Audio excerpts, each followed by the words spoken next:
Welcome to this Sunday preview for this 17th of July. And we have a reading from the Gospel of Luke. And it goes like this. Jesus entered a village where a woman whose name was Martha welcomed him. She had a sister named Mary who sat beside the Lord at his feet, listening to him speak. Martha, burdened with much serving, came to him and said, "Lord, do you not care that my sister has left me by myself to do all the serving? Tell her to help me." The Lord said to her in reply, "Martha, Martha, you are anxious and worried about many things. There is need of only one thing. Mary has chosen the better part, and it shall not be taken from her." Well, the famous relationship of Jesus, Martha, Mary, and their brother Lazarus. Jesus used to stay at their house, wasn't far from Jerusalem. And of course, when Jesus showed up, he was bringing along the 12 apostles. So there were a lot of people to be fed.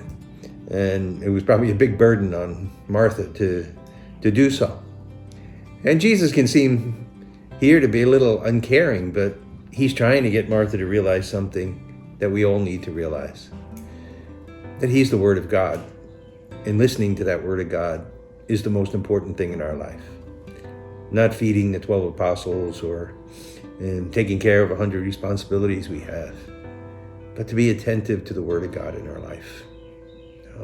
He's not telling Martha not to serve and not to be charitable and hospitable, but he's telling her to put the priority first on that prayer and that interiority and that ability to listen to what God is really asking of us.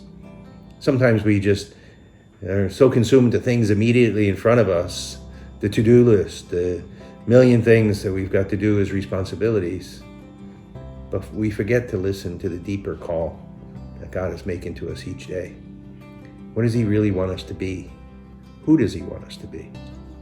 What kind of disciple is he looking for? Those are the things that Mary was pondering as she sat at the feet of Jesus. And Mary was rekindling her love and her hope because she was feeding herself on the Word of God, who's Jesus. Let's make sure we're doing that every day too. That we're not just caught up in work and responsibilities and doing for others, but we're also feeding our own soul.